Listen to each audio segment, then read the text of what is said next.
Allez, bonjour à tous, j'espère que vous allez bien.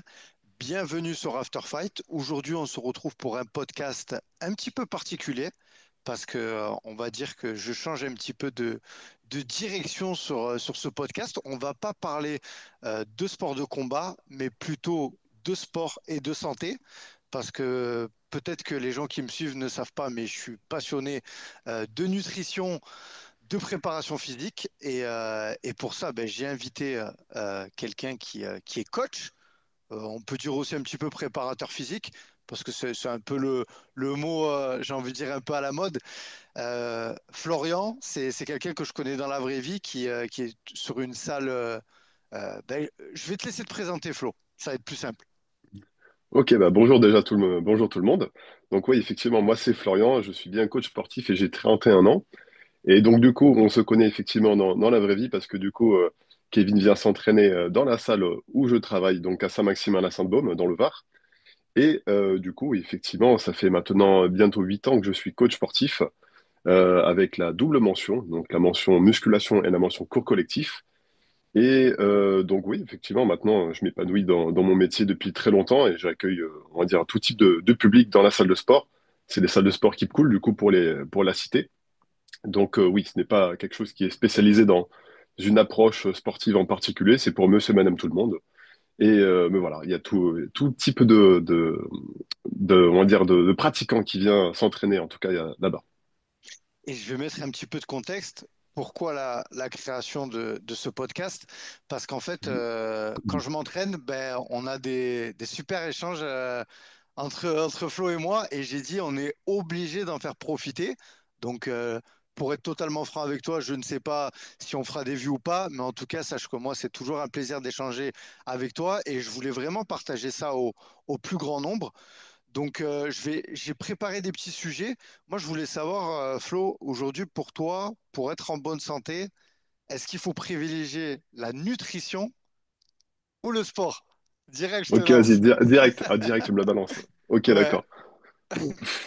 En fait, pour moi, il y a pas à privilégier l'un ou l'autre. Il y en a beaucoup qui disent, tu sais, il y a un adage qui a tendance à dire, genre, ouais, c'est 70% nutrition, 30% de ça. Euh, il y a plusieurs personnes, c'est pas de moi ça, mais c'est 100% entraînement, 100% nutrition. C'est deux choses qui sont complètement séparées et le but, c'est de se mettre à 100% dans les deux. Les deux ne vont pas l'un sans l'autre. Et bien entendu que tout va dépendre forcément de l'objectif de la personne. Si c'est des objectifs de santé, de performance, d'hypertrophie, peu importe. Mais oui, peut-être qu'il va y avoir une prédominance de l'un ou de l'autre. Et ça dépendra un petit peu de sur quel point travailler, en tout cas avec la personne. Si peut-être que la personne a des lacunes dans l'entraînement et peut-être est très bien dans la nutrition, donc dans ces cas-là, on va s'occuper de la partie entraînement et vice-versa, du coup, pour la nutrition.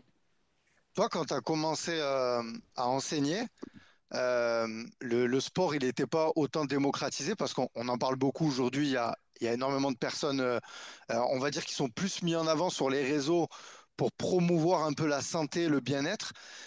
Est-ce que toi, tu trouves qu'au niveau du grand public, il y a vraiment une prise de conscience?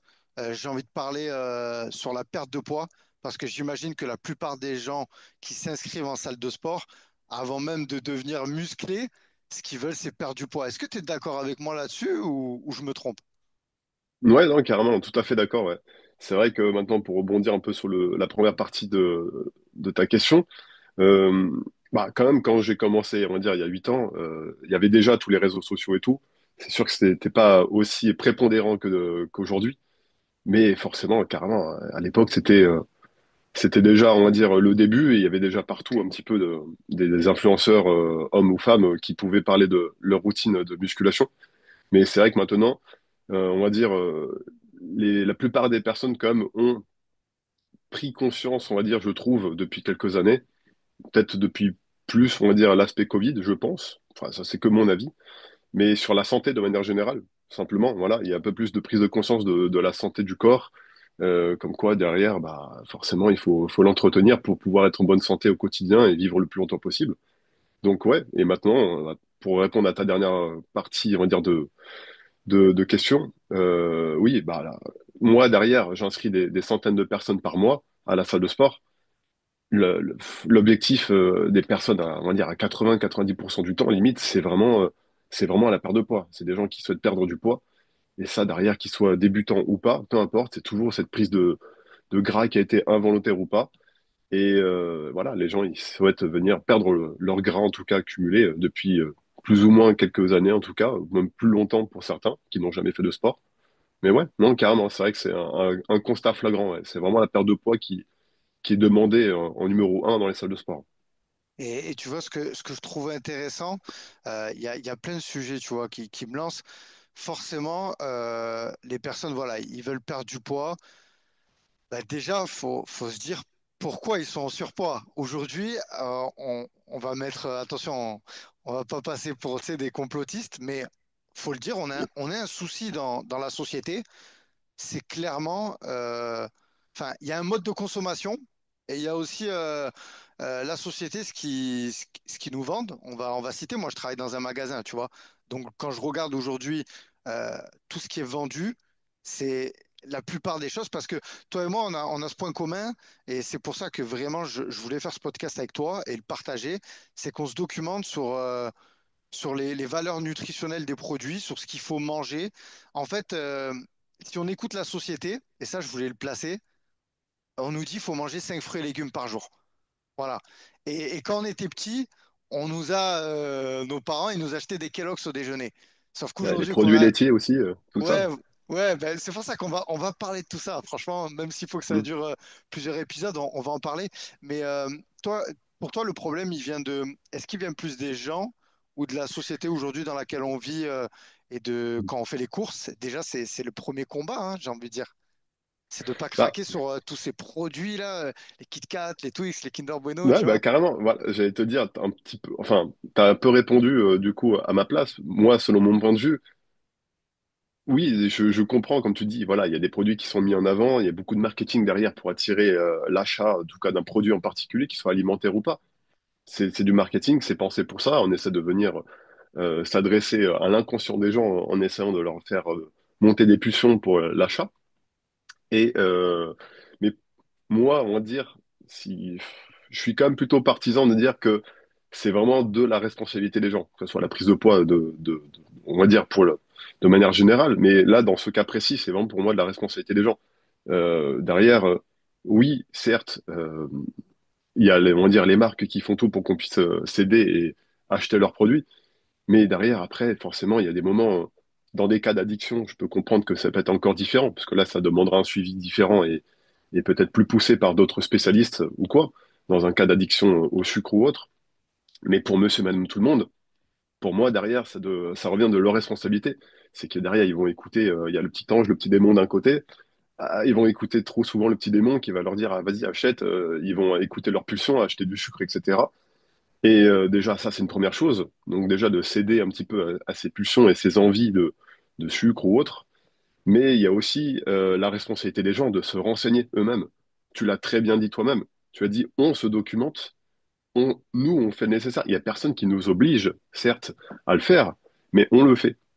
C'est-à-dire qu'on apprend tous les jours un petit peu à se renseigner sur ce qu'on va mettre dans notre assiette pour notre santé, pour notre physique, nos objectifs. Et ça, on le fait nous-mêmes. Il n'y a personne qui nous l'a fait. Justement, on pourrait dire que, on va dire, la société, comme tu dis, pourrait venir faire un truc intéressant, par contre, dans ces cas-là, pour plutôt éduquer les gens à tout ça. Et là, du coup, je dirais, ça serait plutôt un truc à l'école ou autre, mais du moins des choses sur, à intégrer comme cours voilà, des cours de nutrition, on va dire, pour apprendre à bien manger, etc. Il y a plein de choses comme ça que la société devrait mettre en place à l'école. Mais pour moi, par exemple, la nutrition, ça pourrait déjà être intéressant. Après, oui, bah, c'est sûr que les marques font leur truc, mais pour moi, on est responsable que d'acheter ce qu'on veut, on est responsable de ce qu'on met dans son caddie. Il n'y a personne qui nous met un pistolet sur la tempe pour dire, tiens, tu mets une Kit Kat dans le panier. Mais non, voilà, c'est nous qui sommes responsables pour moi. Ouais, et voilà, et comme je disais, aujourd'hui, il y a un vrai combat là-dessus. Euh, En plus est-ce que tu seras d'accord que le sport ne fait pas perdre de poids? Et Là, tu balances des punchlines, toi, un peu. je balance des punchlines et en plus, regarde, je vais citer le premier podcast parce que aussi, ça, Mhm. c'est quelque chose qu'on échange beaucoup, toi et moi. On écoute beaucoup de podcasts, on pourra les citer, hein, il y a aucun problème avec ça. Et celui en date là que je viens d'écouter, c'est celui qui est sorti sur Légende. Ah oui, Est-ce oui, je l'ai pas écouté encore. Mais Tu l'as j'ai vu pas écouté le encore. short, mais je Il l'ai est pas dans encore ta écouté. playlist. Ouais, Eh ouais, ben, ouais. en fait, ce monsieur, je vais citer son nom parce que c'est manquer de respect à ce nutritionniste. Enfin, c'est un Hmm. docteur. Euh, donc, il s'appelle Réginald. Voilà. Le docteur Réginald. Donc voilà. Donc en fait, le podcast sur Légende, hein, je pense que voilà, je ferai pas de la pub. Hein, les gens l'ont sûrement vu. Je trouve qu'il résume bien un peu parce que quand aujourd'hui on veut se documenter sur la nutrition, on va chercher un peu de partout. On a beaucoup d'avis aussi. Et ça, c'est quelque chose que je te partageais. On tombe vite dans la surinformation. Là, on est vraiment sur la nutrition. Et à la fin, en fait, on peut faire le constat de se dire, mais en fait, faut plus rien manger. Parce que les glucides, attention, hein, je vais schématiser, ça fait grossir. Le sucre, c'est pas bon. Les fruits, il y a du fructose, c'est pas bon. Tu vois, les légumes, il faut pas trop en manger. Euh, Tu vois ce que je veux te dire? Les protéines, je vais pas sortir la punchline archaïque, ça abîme les reins, tu vois. On va laisser ça pour les anciens. On sait très bien que ça le fait pas. Mais tu vois ce que je veux te dire? Comment tu fais quand tu conseilles justement une personne qui vient pour essayer que ce soit relationnel et de lui dire que on peut consommer un peu? Est-ce que toi, tu es d'accord avec le truc qu'il faut consommer un peu tout, glucides, protéines et aussi lipides sous forme de chaque repas? Comment ça se passe? Bah, écoute, j'ai déjà commencé par citer notre ami Dampierre qu'on cite trop souvent, on va dire, à la salle déjà. Ouais, Rien n'est vrai, rien n'est faux, tout est contextuel. Voilà. Du coup, tu le sais très bien, je le dis souvent. Et en soi, pour répondre déjà à ce côté où on se noie un petit peu dans les informations de nos jours, bah, en fait, je pense que tout le monde a raison dans son point, dans son contexte à lui, déjà dans un premier temps. Et c'est pour ça que je pose cette phrase-là. Pourquoi? Parce que pour répondre à ta question, bah, en fait, je vais me fier déjà au contexte de la personne que j'ai en face de moi. Pourquoi, du coup, quel est son motif, pourquoi, son âge, enfin, je vais venir contextualiser déjà ses besoins, ses objectifs, pour ensuite, derrière, pouvoir venir commencer déjà à conseiller au mieux. Maintenant, moi, derrière, je ne suis pas diplômé et formé dans la partie nutrition, donc ça reste que des conseils en salle de sport, même si j'ai des connaissances en tout cas acquises depuis de nombreuses années, parce que c'est très lié à mon domaine de sport. Mais, euh, mais clairement, en fait, il faut comprendre que c'est vraiment très contextuel. C'est que je vais d'abord vraiment analyser un petit peu on va dire le quotidien de la personne, juste au niveau de sa nutrition. Savoir qu'est-ce qu'elle mange le matin, le midi, le soir, est-ce qu'elle mange ou pas déjà. Les quantités, ça c'est encore autre chose parce que c'est plus compliqué à suivre. Mais déjà, au moins savoir ce qu'elle met dans son assiette. Est-ce que du coup, elle a tendance un petit peu à craquer souvent ou pas? Quand elle va venir faire des courses ou quand elle va faire des repas, est-ce qu'elle craque ou pas, cette personne-là? Mais à partir de là, je vais pouvoir déjà analyser certaines choses. Généralement, en tout cas, par ce que j'ai pu voir, par mon expérience, c'est que les gens mangent généralement trop peu de protéines. Bon, sans non plus venir sacraliser la protéine, parce qu'il faut les trois. Enfin, pour te répondre aussi, moi, je suis partisan, il faut les trois macronutriments. Il les faut tous dans des quantités, on va dire, adaptées aux personnes, sauf cas particulier ou pathologie particulière, attention.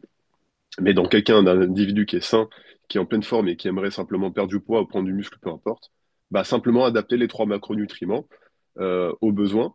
Et généralement, c'est vrai qu'on a tendance à venir surcharger un petit peu trop en glucides au quotidien. Et moi, mon rôle, je pense que c'est surtout d'éduquer un petit peu les personnes sur la prise de conscience de leur alimentation, de dire attention, ici, voilà, quand tu fais ce genre de choses, il y a beaucoup plus de dominante de glucides que de protéines, par exemple. Donc ouais, voilà. Après, derrière, ça va dépendre un petit peu de tout. Mais c'est voilà, déjà éduquer. Et moi, après, dans mon discours, c'est plutôt pour venir aussi aider un petit peu à quelqu'un aussi, par exemple, qui serait un peu noyé dans les informations, pour te répondre aussi à ça. Quelqu'un qui serait noyé dans les informations, moi, en tout cas personnellement, j'aime bien raisonner par priorité. C'est que derrière, il y a d'abord des priorités, c'est que vraiment, on le voit sous forme de pyramide, il y a une base à respecter d'abord, et ensuite, on peut aller être de plus en plus tatillon dans ce qu'on va venir manger, on va dire. Mais c'est vrai qu'on a tendance à voir et expliquer déjà, de parler de le total calorique, puis après, derrière, dans ce total calorique, la répartition des macronutriments, dans ces répartitions des macronutriments. Ensuite, on pourra voir par exemple le timing de ces nutriments, à quel moment il faut les manger. Ça, je t'en avais déjà parlé, par exemple, que le matin, on a tendance à expliquer que bah, c'est mieux de manger plus gras et protéiné pour éviter des glucides et des pics de cortisol, on va dire, élevés. Et voilà, en fait, c'est juste qu'il y a des priorités et quand les gens se posent des questions, moi, je le vois dans ma pyramide, où est-ce que c'est? Si c'est en haut et qu'ils ne maîtrisent pas déjà ce qui est en dessous, ça sert à rien de se poser cette question qui est en haut tant que tu n'as pas de maîtriser la base. Et c'est comme ça que je leur explique, en tout cas. Moi, j'essaie d'être assez simple et assez clair, en tout cas, pour ne pas encore plus perdre la personne, mais qu'elle, au contraire, elle voit un peu plus que, OK, d'abord, la base, c'est ça. Et ensuite, je pourrais peut-être ensuite aller voir d'autres trucs un peu plus tatillons, dirons-nous, au milieu de toutes ces choses-là. Et c'est intéressant, tu vois, qu'avant qu'on parle d'entraînement, on aborde vraiment la nutrition parce que euh, toi, tu as une responsabilité quand quelqu'un il vient pour une perte de poids, tu dois lui faire perdre du poids, mais je le répète, s'il fait que du sport, il pourra pas perdre du poids. Tu vois, qui plus est, s'il peut venir que deux, trois fois par semaine, parce que la plupart des gens qui s'entraînent aussi, ils n'ont pas forcément le temps de venir s'entraîner tout le Mhm. temps. Donc, j'imagine que toi, quand tu fais des coachings, il y a cette prise de conscience de leur dire, ce qu'il y a dans votre assiette, c'est déjà le plus important. Clairement, clairement, oui. Bah, moi, derrière, moi, j'ai plutôt tendance à expliquer parce que les gens qui viennent pour, enfin, s'ils viennent pour une perte de poids, c'est qu'il y a eu prise de poids et ils n'ont pas fait de sport jusqu'à présent. Même peut-être il y en a, ils ont pris du poids en faisant du sport. Mais il y a encore. Mais la plupart du temps, c'est des gens qui n'ont pas fait de sport. Donc, en soi, la prise de poids, elle s'est passée où? Bah, dans leur assiette, tout simplement. Donc, en fait, c'est là où directement, je leur explique, bah, en fait, ça va se passer au même endroit où tu as causé ça. Les gens ils disent bah je veux perdre du ventre et tout. Je fais OK, bah comment t'as créé tout ça? Je fais bah j'ai mal bouffé. Et bah comment tu vas du coup enlever tout ça? Et bah tu vois, je leur dis directement. Ils me disent bah du coup je vais mieux bouffer. Je fais voilà, tout simplement. Et donc c'est là où moi j'explique généralement, je simplifie toujours parce que je m'adresse toujours à un public relativement débutant et pour monsieur et madame tout le monde. Donc moi ce que j'explique toujours, je fais quand tu viens à la salle de sport, tu viens t'occuper de tes muscles, donc on fait de la musculation. Et après, derrière, pour t'occuper du gras, c'est dans ton assiette. Moi, c'est ce que j'explique, en tout cas, et comment je vois les choses. Bien entendu que les deux vont avoir un effet sur l'autre. Mais si je devais faire un petit peu schématiquement pour comprendre, faire comprendre en tout cas aux gens, au plus simple, qu'il y a deux endroits, deux batailles, voilà, quand tu viens à la salle de sport, on s'occupe de ses muscles. On cherche à les hypertrophier, par exemple, d'un côté. Et de l'autre côté, bah, je vais chercher à manger ce qu'il faut avec un bon total calorique et une bonne répartition des macronutriments pour pouvoir chercher à perdre du gras. Et est-ce que on est encore sur la nutrition, hein, j'ai encore des Ouais, sujets vas-y, vas-y, à balance. parler. Est-ce qu'il y a des personnes qui, parce que voilà, comme j'ai dit, tu t'occupes du grand public, qui te parlent de régime cétogène, végétarien, tout ça, ou c'est plutôt, tu vois, ces combats-là menés sur YouTube, hein, sur les podcasts, on va dire, où certains veulent j'ai pas envie de dire vendre des programmes, mais dire qu'eux, ils détiennent la recette miracle, le secret magique pour vite perdre du poids rapidement. Et je répète, mais toi, après, en salle, tu dois composer aussi avec ça. Et derrière, ton client, il en assume les conséquences. Et je veux dire, bien souvent, il peut aussi te remettre la faute, quoi, parce que bah, il dira, ouais, mais je m'entraîne et je progresse pas, quoi. Hmm. Euh, alors franchement, déjà, pour répondre à ta première question, non, j'ai pas de clients qui forcément viennent avec ce genre de choses, en mode, ouais, j'ai vu ce genre de diète ou quoi. Pas vraiment, non, en soi. Ok. C'est peut-être déjà arrivé, mais non, pas vraiment. Après, derrière, dans tous les cas, si jamais ils arrivent avec ce genre de choses, moi, je demande d'où ça vient. Parce que si ça vient d'un diététicien, un nutritionniste, par exemple, déjà, je me dis que bon, ça a été encadré par un professionnel, donc il y a peut-être des bonnes raisons que ça soit mis en place. Si c'est juste parce que ouais, je l'ai vu sur les réseaux ou quoi, là derrière, je vais essayer de creuser un peu plus et savoir un petit peu pourquoi cette personne envisage de faire ça ou quoi. Maintenant, après, il n'y a pas de tant que c'est pas quelque chose qui est trop extrême. Moi, je vois pas d'inconvénient d'essayer, simplement, un peu comme pour les formats d'entraînement, mais d'essayer simplement et de regarder si ça peut fonctionner pour soi. Mais maintenant, après, derrière, il faut comprendre que Par exemple, si je prends celui que tu as cité, la diète cétogène, bah oui, il y a beaucoup, voilà, on sait protéines et lipides avant tout, et pas ou peu de glucides. Maintenant, et voilà, il faut comprendre que derrière ce genre de diète, selon moi, je pense que ça peut marcher un temps, mais peut-être pas forcément trop longtemps. Je pense que c'est pas un conseil trop longtemps. Ça, ce n'est que mon avis. Je suis loin d'être formé là-dessus, je préfère le dire. Je suis loin d'être très légitime. Mais je trouve, selon de ce que j'ai pu comprendre, que c'est pas vraiment conseillé à long terme. Enfin, moyen long terme en tout cas. Sauf peut-être cas particuliers. Je pense qu'il y a des cas des particuliers, peut-être de pathologie ou de choses particulières qui font que les personnes peut-être doivent même manger comme ça, ne peuvent pas forcément manger autrement. Là, je parle pas de la cétogène, mais du moins d'un régime Bien spécial en sûr. particulier. Donc, Ouais, s'ils ont des mais voilà. intolérances, tout ça. Ouais, voilà. Il peut avoir simplement, exactement, un exemple d'intolérance, par exemple. Voilà, carrément.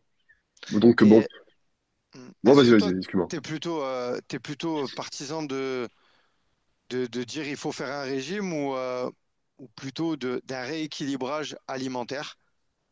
Euh, Là, c'est juste une question de terme.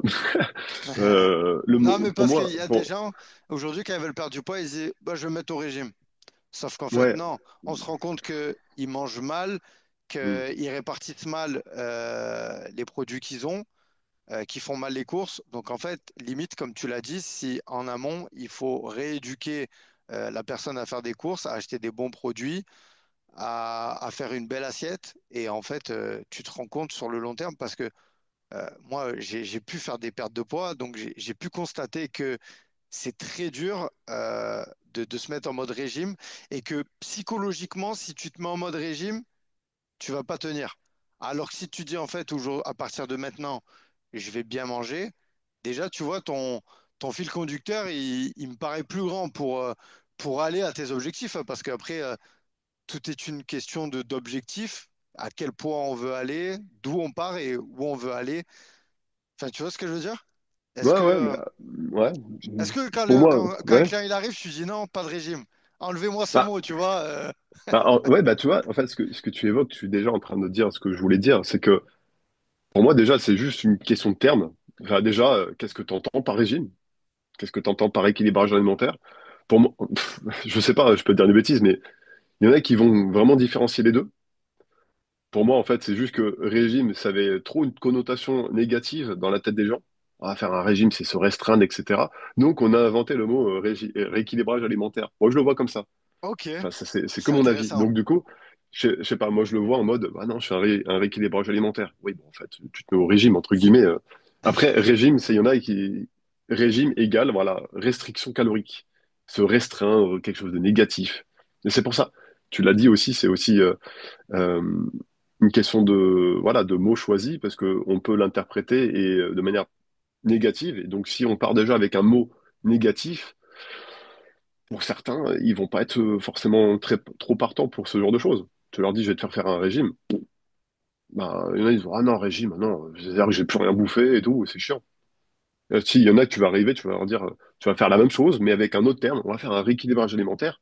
Tu changes juste le mot, et hop là, déjà, ils vont, ok, ça m'intéresse, tiens. Déjà, juste ça. Je pense que psychologiquement, les gens ne l'abordent pas de la même manière aussi, ce mot-là. Parce que on n'a pas tous la même définition de ce mot-là non plus. Ouais. Ouais, puis je sais pas si tu as vu qu'il y a les produits les plus consommés en France. Je sais pas si tu as vu passer ça. Le Ricard. Ouais. Non, ça, c'est le plus Le plus vendu. vendu, ouais, Ouais. le plus vendu et qui avait le Coca aussi. Toi, c'est quoi ton avis avec les boissons sucrées? Et est-ce que pour des pertes de poids, tu conseilles de prendre des boissons zéro? Ah, ouais, ça, c'est. Là, derrière, pareil, je vais m'aventurer sur quelque chose qui, pareil, je suis pas loin d'être un spécialiste là-dedans, mais là, ça serait parler du sujet des édulcorants, tout simplement. Et c'est assez particulier parce que du coup, entre nous, il y en a beaucoup qui vont dire ouais, non, on va dire les boissons zéro, c'est bien et tout, même en perte de poids, ça nous permet d'avoir quelque chose, ça permet de sauver un peu le côté psychologique plutôt. C'est plutôt Mhm. quand tu es dans des moments, dans des régimes assez drastiques, je dirais. Peut-être pour les personnes, les compétiteurs, tu vois. Je crois que c'était plutôt les compétiteurs qui arrivent en fin de sèche, qui arrivent à voir ce genre de choses. Ça peut les aider, on va dire, pour mieux tenir leur diète en fin de sèche. Mais à vrai dire. Euh, Derrière, ça dépend, pareil, toujours le contexte. Moi, je vais pas dire l'un ou l'autre. Pour moi, déjà, je vais dire, bah, c'est mieux pour ta santé, si on parle d'un point de vue santé, de prendre quelque chose d'autre, tel que l'eau, tout simplement. Mhm. Mais voilà, pour moi, derrière, c'est soit tu as du sucre d'un côté avec des trucs tout pourris aussi, et soit de l'autre côté, tu as aussi des édulcorants avec l'acésulfame-K, et des choses comme ça, par exemple, c'est pas toujours très conseillé non plus. Ah Il y a ben plein c'est, d'édulcorants qui sont pas bons non plus. j'ai envie de te dire, c'est même pire parce que Bah, pour euh, je, certains, c'est considéré comme pire, ouais. ben ouais, parce que il y a une application qui s'appelle Yuka Ouais, on qui est avait facile parlé. à voilà, qui est facile à utiliser et qui, quand tu scannes le produit, te dit exactement ce qu'il y a dedans. Et donc bon, ben forcément, tu vas scanner un produit sucré, il va dire il y a trop de sucre. Donc on sait Hmm. que le sucre, ça amène du diabète, c'est pas bon, ça amène du surpoids et tout ce qui va avec. Et en fait, la société a déjà pallié à ce problème-là en nous donnant du zéro. Donc, hop, on vous enlevait le sucre. Tu te dis, ah ben, formidable en fait. Mais quand tu regardes les effets indésirables, j'ai envie de dire, et sur la santé des édulcorants, mais en fait, t'as limite envie de retourner au sucre, quoi. Tu vois vraiment Ouais, ce que je veux ouais, dire? Après, je pense ouais. que la dose, comme on dit, la dose est dans le poison. Voilà, tout dépend en petite quantité. C'est sûr que si on est en régime, c'est peut-être mieux de prendre un Coca zéro de temps en temps. Ou même, moi, je pense que. Enfin, voilà, est-ce que. Ça, c'est propre à chacun, genre, on a envie de dire, c'est ça? Bah, Chacun ouais, décide de. Ouais, voilà. c'est bah voilà, tu fais ce que tu veux de ton corps après derrière, hein, c'est toi qui, pareil, on en revient un peu comme quand tu faisais tes cours. Je disais, il y a personne qui te met un flingue Ouais. sur la tempe pour te dire, tiens, tu mets ça dans ton caddie. Bah c'est pareil. Entre guillemets, il y a personne qui te met un flingue sur la tempe pour dire, tiens, tu mets ça dans ta bouche. Tu fais ce que tu veux. Mais il faut aussi derrière responsabiliser les gens en expliquant que bah euh, il faut faire ses propres recherches et de dire, bah ok, ce que tu penses être bon pour la santé, entre guillemets, parce que du coup, il n'y a pas de sucre, il n'y a pas de calories parce que c'est marqué 0 calorie derrière, bah en fait, tu le compenses autrement. Il y a un goût sucré parce que c'est des édulcorants, mais c'est vrai que les édulcorants, c'est, bon, on va dire, enfin, c'est pas tout nouveau, loin de là, mais ça commence petit à petit à être dans la tête des gens. Par exemple, grâce à ce genre de d'application comme Yuka, être un peu plus reconnu comme quelque chose de dangereux. Maintenant, il y a de plus en plus d'études qui prouvent que c'est quelque chose qui peut être néfaste à long terme pour la santé. Mais voilà, il n'y a pas tout le monde qui est peut-être encore et conscient de tout ça. Mais c'est bien en tout cas que ça prenne conscience parce que derrière, petit à petit, on comprendra que même ce genre de boisson bah, peut être aussi néfaste. C'est pas parce qu'il y a marqué 0 calorie que c'est trop bien, quoi. Et, euh, et justement, toi, c'est quoi ton regard sur le cheat meal? Parce que ça, forcément, ça va avec la nutrition. Euh, quand quelqu'un veut perdre du poids, c'est non, non, c'est terminé. Tu prends plus d'hamburgers, tu vas plus au McDo. Tu vois ce que je veux dire? Est-ce que tu penses Ouais. qu'il faut se restreindre là-dessus ou non, en vrai de vrai, un McDonald's ou un hamburger, parce qu'après, c'est pareil, hein, tout dépend. C'est peut-être mieux de faire un hamburger maison plutôt qu'aller au McDo. Bah voilà, c'est ce que Ah. bah, Qu'est-ce que t'en penses, tu, toi, tu de ça, évoques. du cheat meal? Ouais, bah écoute, tu viens d'évoquer un truc, c'est que Hmm. en soi, moi, je vais être assez, je vais pas être complètement, on va dire, à fond sur une idéologie, on va dire une idée, pardon, dans le sens où c'est pas bien ou c'est bien, mais je veux dire, pareil, ça dépend toujours. Moi, personnellement, à force je sais pas, à force de prendre plaisir à, on va dire, manger sainement, j'éprouve pas forcément de besoin d'aller venir m'exploser le bide avec un cheat meal ou quoi. Et si, admettons, je voulais en faire un, j'essaie de le faire, mais en mode plus sain, comme tu l'as évoqué. C'est que derrière aussi, ça peut être intéressant de pouvoir évoquer le mot cheat meal avec les gens, ne pas l'associer à quelque chose comme de la malbouffe, de fast-food ou autre, par exemple, mais de le faire aussi de manière un cheat meal n'est pas forcément voilà, de la malbouffe. Ça peut être simplement un repas plaisir. Tu vois, qu'il y a pas il y a quelque chose qui peut être sain, tu vois, sur le papier, tu vois. Ouais, ouais, Il y en bien a, sûr. et voilà, et ben, C'est pas pour de eux, la c'est ça junk le cheat food. meal. C'est pas de la junk food. Ça peut être une Ouais, entrecôte ouais, avec des frites, avec un peu de je sais mayo, un pas, peu de avec de la ketchup sauce et voilà. et une bonne glace Exactement. en dessert, bien sûr. Mais pareil, parce que bien souvent, c'est la junk food aussi qui est beaucoup présent sur le marché de la nutrition. Et je me suis rendu compte de quelque chose, déjà quand on se prive pendant la semaine, et c'est là, je trouve que vous, les coachs, ça doit être compliqué parce que tu vas entraîner quelqu'un toute la semaine, tu vas lui dire, bon, toute la semaine, tu manges bien et tout. Le samedi, tu peux te faire plaisir. Et en fait, il arrive au McDo, il se prend le Big Mac, il se prend les potatoes, il se prend les 4 nuggets, il se rajoute un hamburger et il se prend le McFlurry. Et en Mm. fait, tu me diras si tu es d'accord avec moi ou pas, mais en fait, de faire ça, tous les efforts que tu as fait toute la semaine, on peut dire qu'ils sont un petit peu brisés sur ce repas, quoi. Alors que, non, Ouais, oui et ouais, non. t'es un petit peu méchant quand même. Ça dépend, enfin, vraiment, ça dépend des efforts que t'as fait dans la semaine. Pour moi, derrière, si vraiment t'as été nickel du matin, midi au soir, que t'as respecté ton plan, nickel, et que même le Ok. samedi, le jour où tu vas faire ton cheat meal, le matin et le midi, t'es nickel, et que tu fais un repas, c'est-à-dire le repas du soir, nickel, pour moi, déjà, en tant que débutant, attention, en Mhm. tant que débutant, on va dire, je trouve que non, non, non, ça va. Ça, c'est intéressant parce que souvent, beaucoup de personnes, dès qu'ils craquent, le mot craquage, bah, pour eux, ça y est, c'est fini. Hmm, Et je te l'ai dit, moi, j'ai fait de la perte de poids, donc je suis passé par ces phases-là où c'est soit on est à fond et zéro, rien du tout, ou bien, bon, ben, j'ai abandonné. En fait, je retombe dans mes travers et du coup, bon, ben, et petit à petit, c'est la redégringolade et en fait, on refait derrière un rebond et c'est là qu'on perd tout. Donc, en fait, déjà, hmm, c'est intéressant que tu dis. Alors oui, tout dépend du déficit calorique qu'on a mis en place toute la semaine, des séances de sport aussi qu'on a fait, de la dépense énergétique. Donc, ça fera pas perdre de poids. Mais aussi, je trouve qu'il y a un côté important et j'ai changé de ça avec un sportif qui me disait, tu vois, quand tu vas au McDo, on a tendance aussi, et ça c'est la société, à trop manger. Tu vois, au McDo, je hmm, pense qu'il y a des gens, ils vont me dire, mais pourquoi tu dis ça? Mais tu peux aller au McDo et pas te mettre dans le rouge. Tu prends un petit Big Mac, tu te prends une salade et tu te hmm. prends un Coca zéro ou un Coca normal. Et je pense pas que tu vois, ça serait, Non, il n'y a pas mort d'homme. voilà, tu vois ce que je veux dire? Et pour le coup, le déficit calorique, pour toi, il est vraiment important dans une perte de poids? Pour moi, oui. Maintenant, après, oui, pour moi, ça reste quand même une base. Et enfin, c'est pas forcément d'abord, je dirais même pas forcément le déficit calorique, mais d'abord, enfin, moi, je prends toujours avec mon contexte à moi de personnes que j'ai en face de moi qui débutent.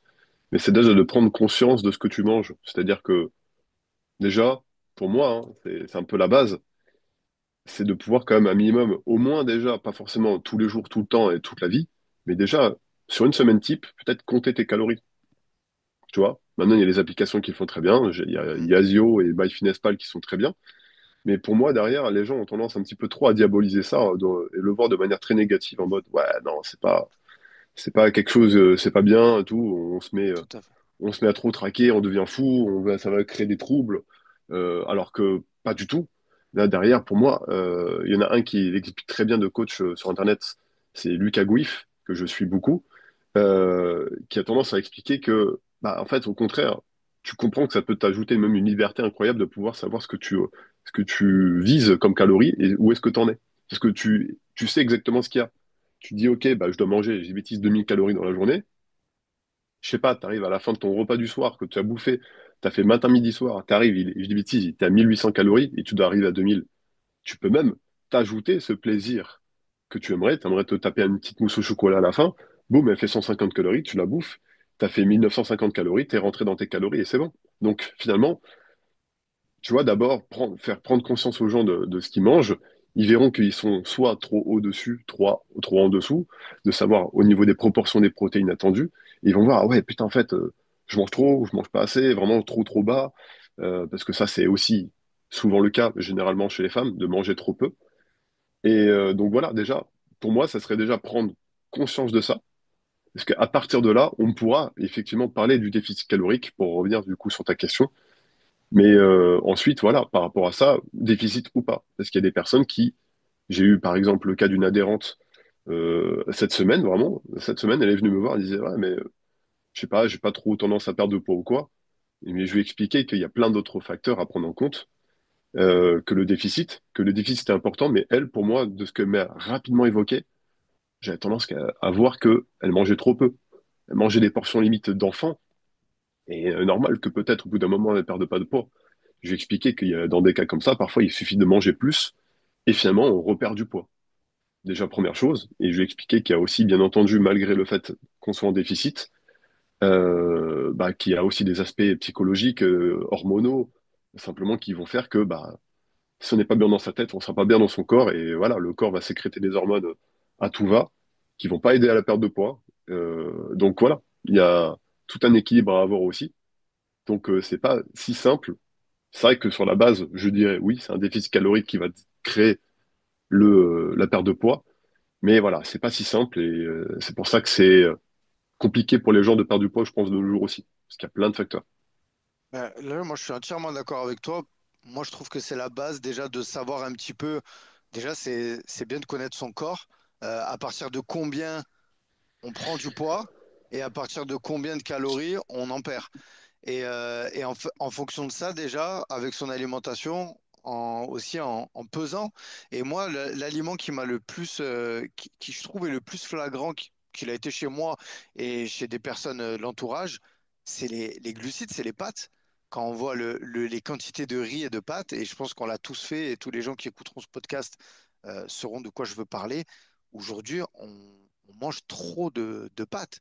Alors attention, je ne sais pas combien, tu vois, les personnes, comme j'ai dit, tout dépend de leur apport qu'ils ont besoin en glucides, mais on a des personnes, des fois, ils se font des plats de pâtes, et ne serait-ce Mm, que quand vous prenez sur une semaine, vous commencez à peser, même les premières fois que vous le faites, que vous commencez à peser un petit peu les quantités de pâtes, vous dites, ah ouais, en fait, j'ai besoin que de ça. Et tu sais, limite, tu dis, mais je vais être mort de faim. Et c'est là que tu comprends que rajouter des légumes, c'est très important mm. parce que ça va Bah, tu sais, permettre. Ouais, vas-y, je te vas-y. coupe 2 secondes, Je t'en prie, j'allais dire vas-y, que je te vas-y, coupe deux Flo. secondes, mais tu as juste une technique tout bête. Ce que je dis aux gens, pour moi, déjà, la première chose qui arrive dans ton assiette, elle est vide, tu vois. D'abord, tu mets tes protéines, parce que c'est surtout ça le plus important, et que les gens mangent généralement peu. Protéines animales, végétales, peu importe. Ça, j'ai pas précisé, mais voilà, tes protéines. Ensuite, tu mets tes légumes. Là, il faut y aller, parce qu'il y a encore de la place à côté de ton steak haché. Tu vois, t'as des œufs, tes steaks hachés. Tu mets tes légumes, et à la fin, tu mets tes pâtes. Parce que tu vois, il y a moins de place dans ton assiette, donc tu vois, tu mets des pâtes. Et les gens, ils font tomber quoi en premier? Ils font tomber les pâtes. Il y a de la place partout, l'assiette, elle est vide. Donc ça coule, tu vois. Ça, c'est juste tout bête, mais même si tu le mets on va dire, placé dans ton assiette différemment, voilà, les gens, ils mettent les pâtes, ils mettent leur steak haché, et à la fin, il y a un petit trou à côté comme ça, ils mettent les légumes, tu sais, juste pour dire la bonne Ouais. conscience. Non, fais l'inverse, tu vois. Et là, peut-être que... C'est super intéressant ce que tu dis Hmm, et c'est pour ça vraiment que je suis content qu'on échange ensemble et que tu donnes ce tips-là.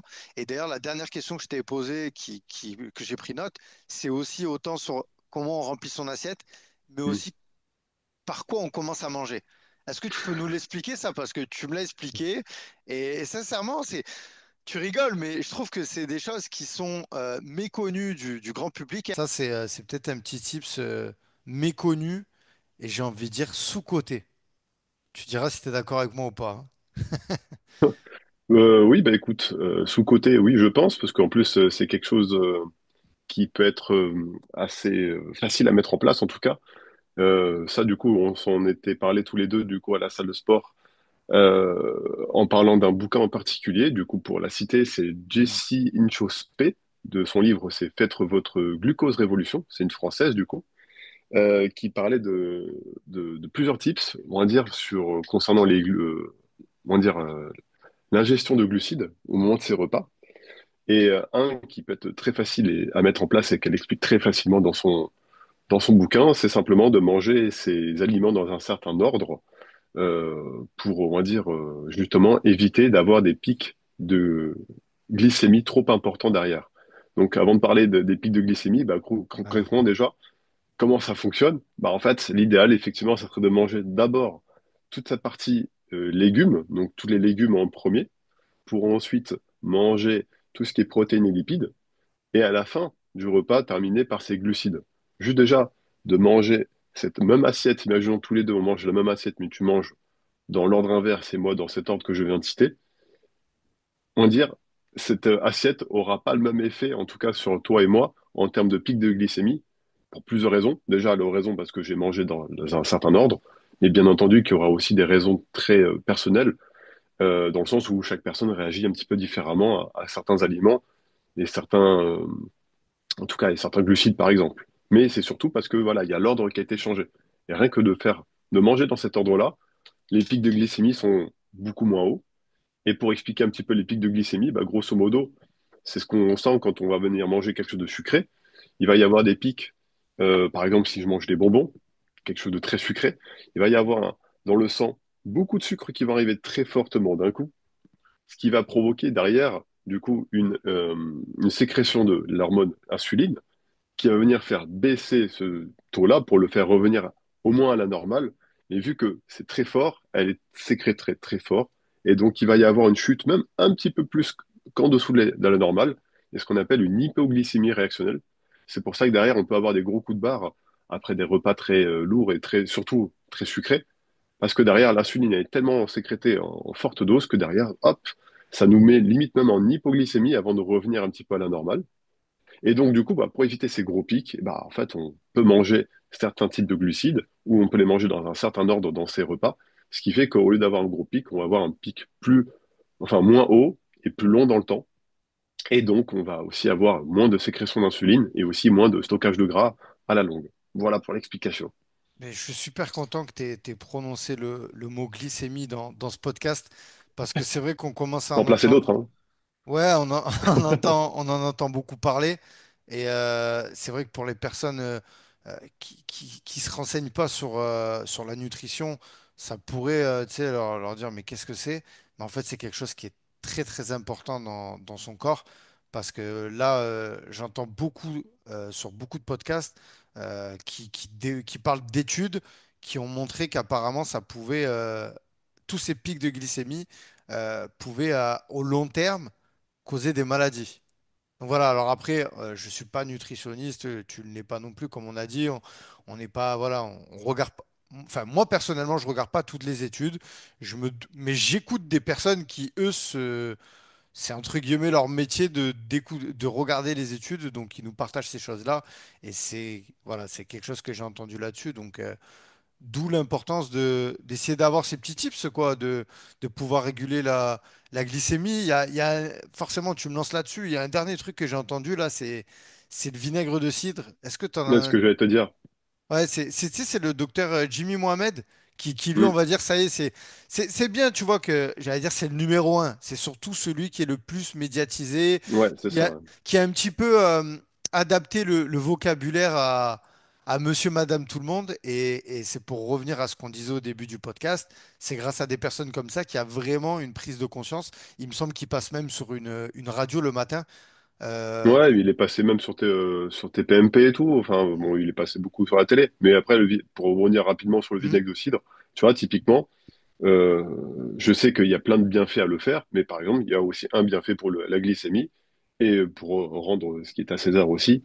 Bah, par exemple, Jessine Chauspé, dans son bouquin que j'ai cité précédemment, bah, elle en parle. Elle en parle justement. Et manger dans un certain ordre, c'est un des tips qu'elle va évoquer. Je vais être mauvais élève, mais je me rappelle plus exactement de ce qu'elle évoque. Mais par exemple, le vinaigre du cidre, tout bête, mais elle va évoquer comme quoi bah, c'est intéressant d'en prendre dans genre peut-être une cuillère à café diluée dans un verre d'eau quelques minutes auparavant pour venir faire en sorte que le pic soit moins élevé, au même titre que de venir faire, je me rappelle d'un truc là, venir faire une petite activité physique dans une fenêtre, on va dire, après le repas pour venir aussi diminuer ce pic-là. Mais ouais, en tout cas, il y a plein de petites astuces comme ça. Et Jimmy Mohamed, effectivement, sans le suivre, de ce que j'ai pu voir, il en parle très souvent de ce genre de petites choses pour essayer d'éduquer vraiment les gens et le plus grand nombre de personnes, en tout cas à la nutrition. Hmm. Est-ce que selon toi, il y aurait des aliments indispensables dans une perte de poids et aussi pour la santé, des choses à consommer Là, derrière, indispensable, il n'y a jamais rien qui est indispensable, pareil. Maintenant, pour la perte de poids, je vais te dire entre nous, il n'y a pas d'aliment magique hein, de perte de poids. C'est juste le qu'il va y konjac? avoir. Le euh, konjac? il y Ça, en a plein. Hein. Ouais, non, mais enfin, regarde moi ce que je Hmm. pensais, parce que je t'ai dit ça. Moi, je Ouais. pensais au konjac, mais bon, c'est pas un aliment indispensable, hein, mais ça aide. Et les épices. Enfin, moi, tu vois, en tant que personne qui a perdu du poids, si je devais conseiller enfin, voilà, deux produits qui vraiment, je trouve, Hmm. c'est miracle. Le konjac, parce que ça permet de remplacer les glucides. Attention, je vais dire quelque chose. Moi, le soir, j'aime bien pas consommer de glucides.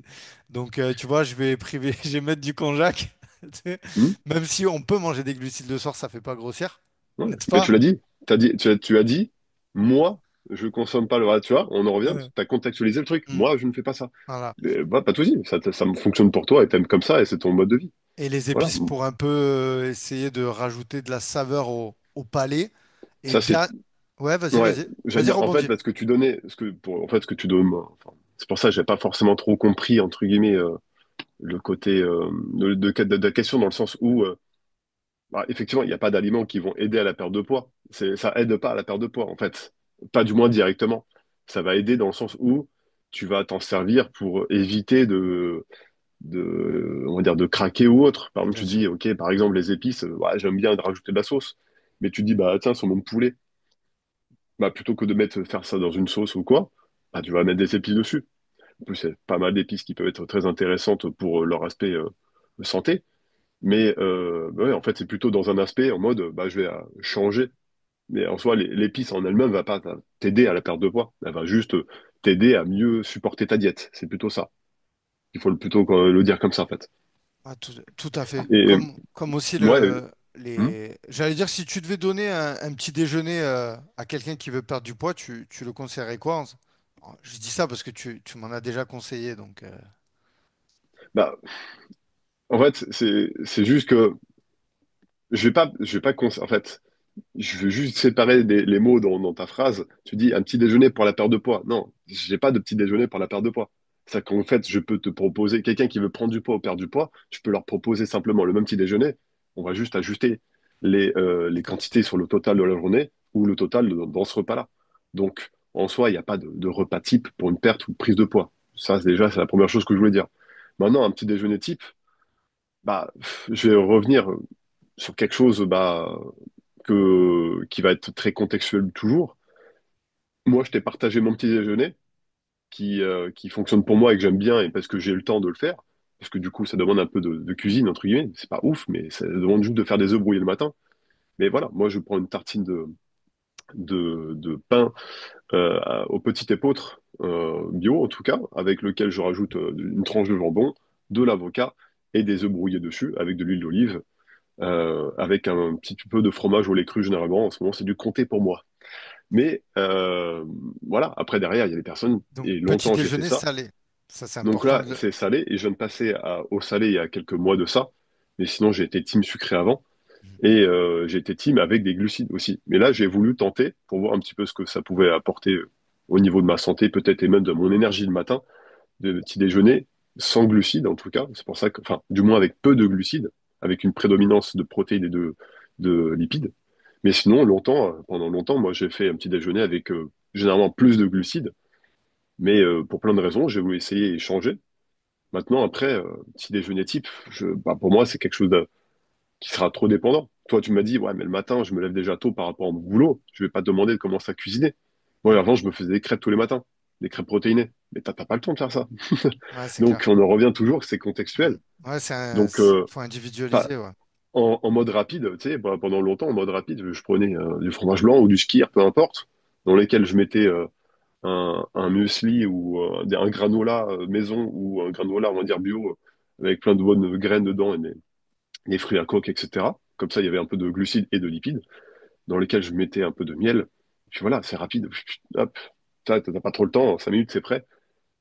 Ça dépend. Il y a Mm. trouver d'abord ce qu'on peut faire, ce qu'on a envie de faire, ce qui nous fait kiffer, ce qui nous fera tenir dans le temps. Parce que si je te dis, vas-y, ça c'est trop bien, tu dis, ok, je vais le faire. Tu vas le faire, mais pendant 3 semaines et après tu lâches parce que t'en as marre, t'aimes pas ça. Déjà, il faut adhérer à ce que tu as mangé. Faut que tu kiffes aussi. C'est Mm. important.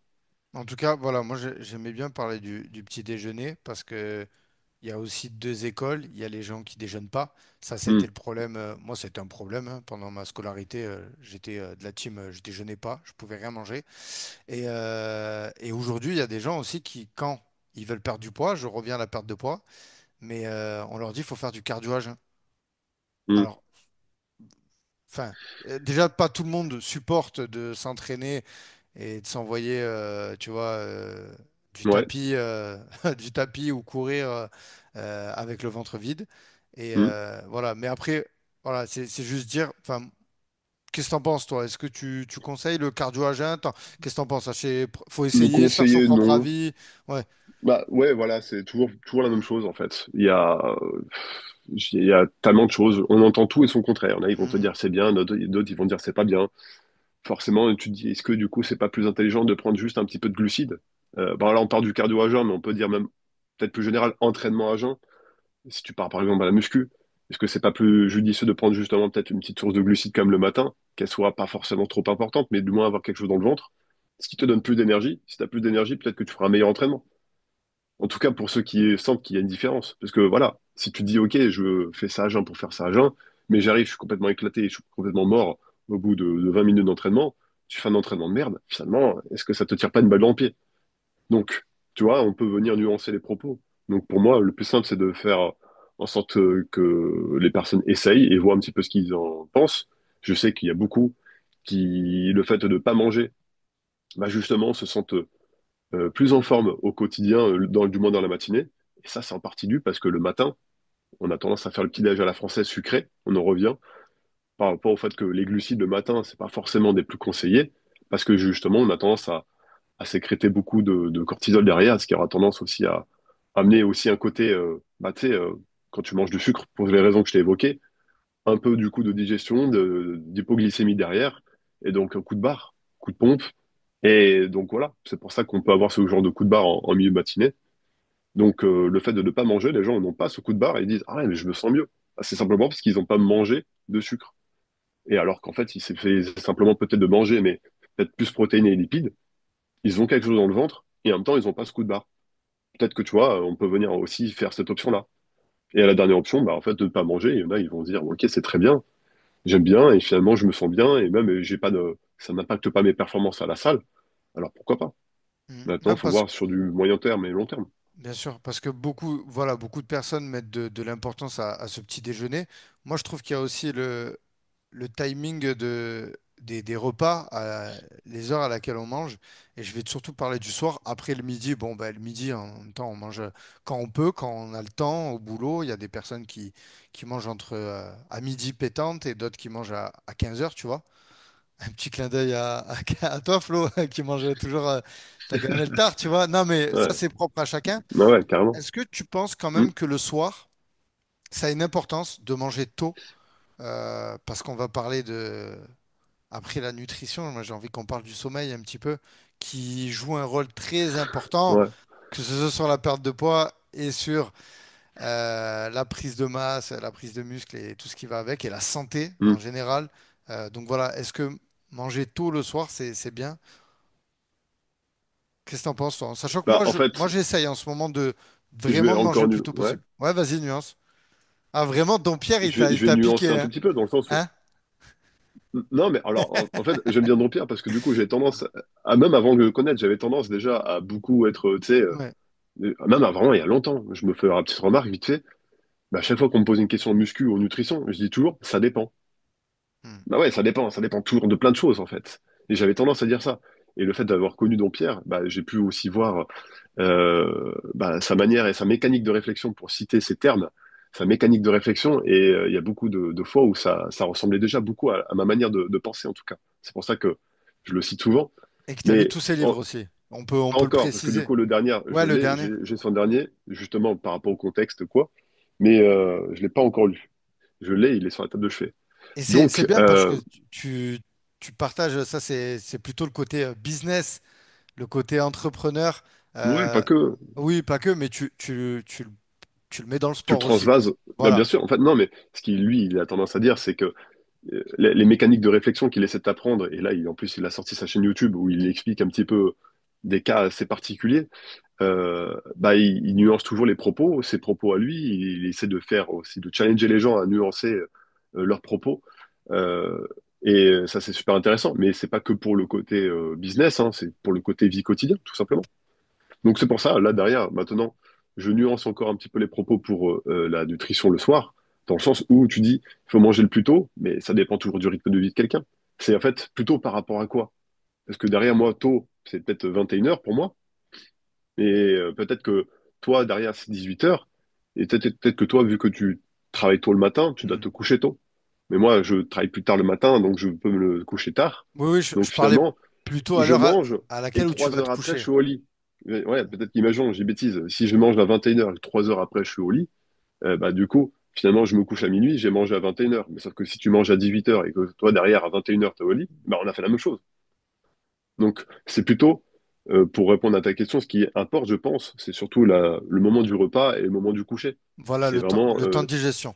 voilà, par rapport à la digestion et aussi du type de repas. Est-ce qu'il est lourd? Est-ce qu'il est léger? Est-ce qu'il y a beaucoup de lipides? Puisque les lipides retardent beaucoup la digestion. Donc voilà, toujours, on le voit très bien avec les fêtes des fins d'année, hein, quand on mange très gras, généralement avec la raclette et tout le tralala, si on se fait des raclettes, euh, bah, en fait, on a tendance à moins bien dormir parce qu'on est lourd et qu'il y a beaucoup de lipides et que ça met du temps à digérer. Parce que bien souvent, on nous a vendu, pardon, cette idéologie. Placement de produit, Ouais, la gourde au co, attention, hein. Ah, placement de produit. ouais, l'eau, ça fait partie de la nutrition, hein. Donc On pourra en faire oui, une petite parenthèse, mais on ouais. nous a vendu beaucoup que il fallait bien déjeuner, beaucoup manger le midi et pas beaucoup manger le soir, le repas du pauvre. Est-ce que toi, tu es d'accord avec ça ou encore, tu vois, Pareil, c'est c'est contextuel, mais pour voilà, moi, tout je suis dépend. plutôt d'accord quand même. Ok, Mais ok. voilà. Ouais, Moi, parce j'ai que- tendance à, moi, on va dire, je suis dans un cas où, effectivement, j'évite de trop me remplir l'estomac. C'est un petit peu du bon sens, tout simplement. Hmm. Dès que je sens que j'ai l'estomac rempli, vu que je me couche pas trop tard non plus après, bah, je suis pas à l'aise quand je dors, tu vois. C'est tout bête, hein. Tu fais un truc, tu regardes ce qui se passe dans ton corps. Moi, derrière, c'est vrai que si je ventre rempli, je vais pas très bien dormir non plus après. Je peux pas dormir sur le ventre, sinon je vais vomir. Peu importe, mais voilà, quoi. Et tu sais, C'est, j'écoutais Hmm, beaucoup de nutritionnistes qui ramenaient un petit peu, pour expliquer les choses aux personnes qui écoutent, un peu au temps de la préhistoire.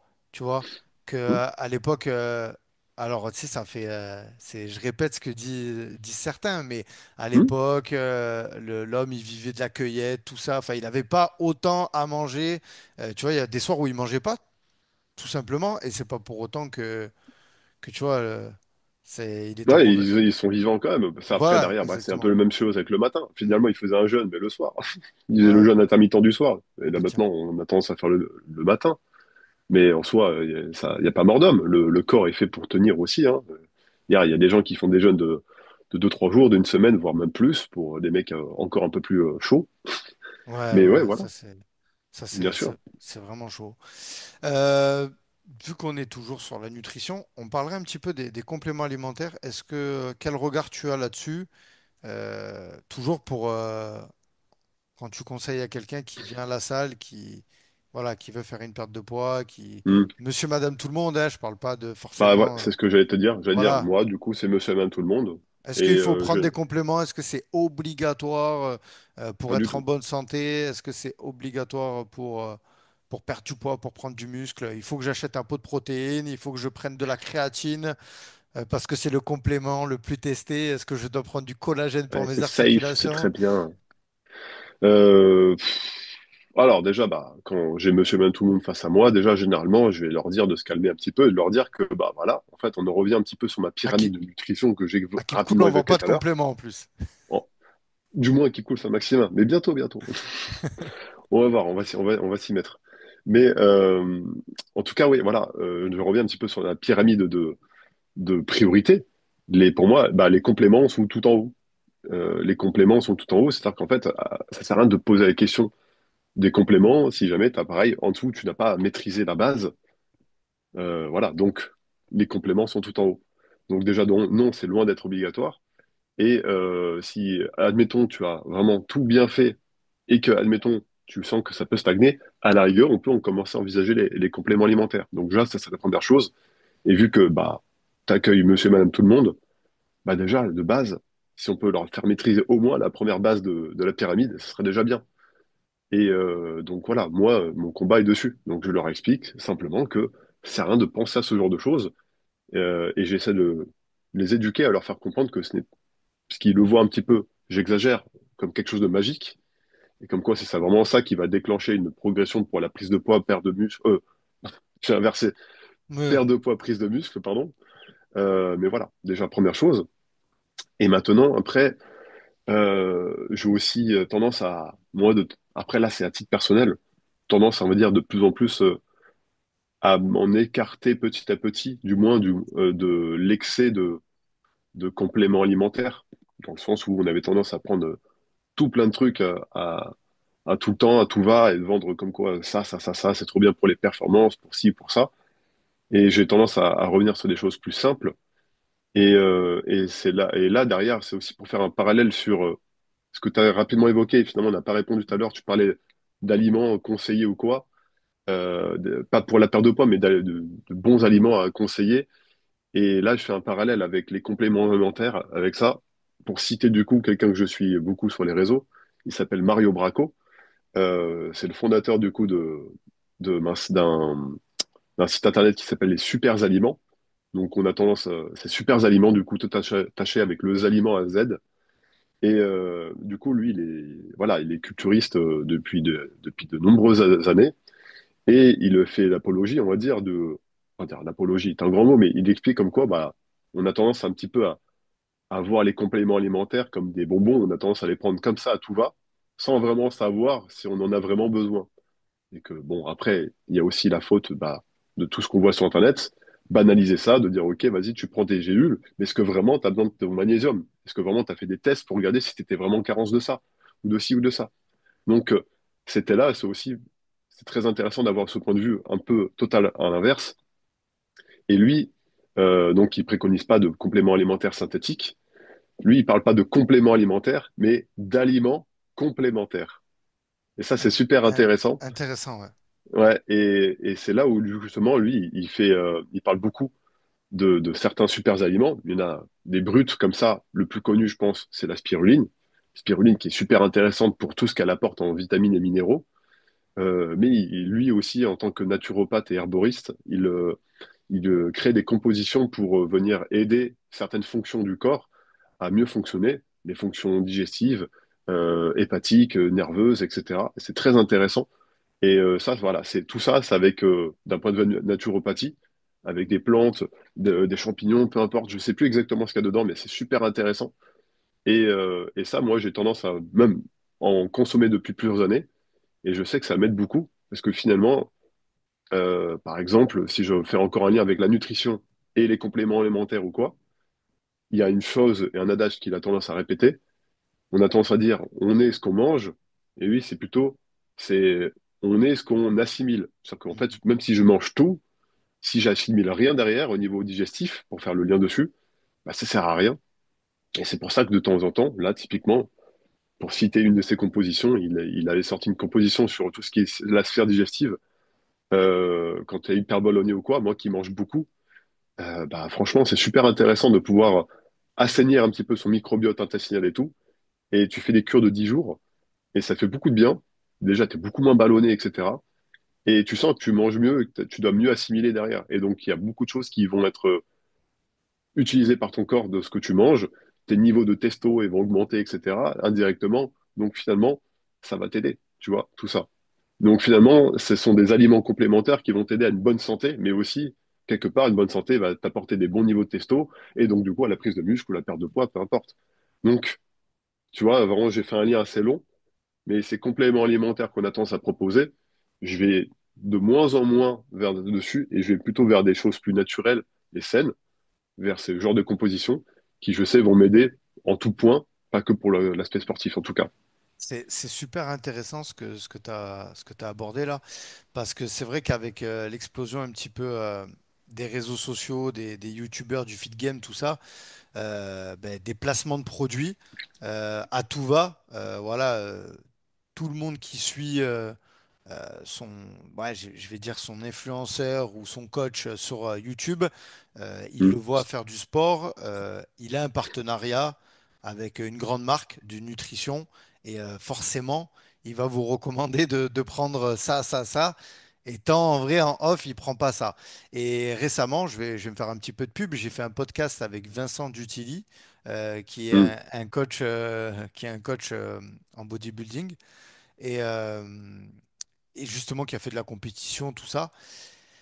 Et en fait, il m'expliquait que déjà, avant toute chose, avant de conseiller de prendre des compléments, faut voir les manques, les carences qu'on a. Et donc, Mm, lui, avant toute chose, ben, il n'est pas docteur. Donc voilà, en fait, c'est un peu comme des médicaments. Il mm. recommande aux gens d'aller déjà faire une prise de sang. Et ça, moi, ça m'a fait du bien de l'entendre. Et ça va un petit peu à ce que tu dis là.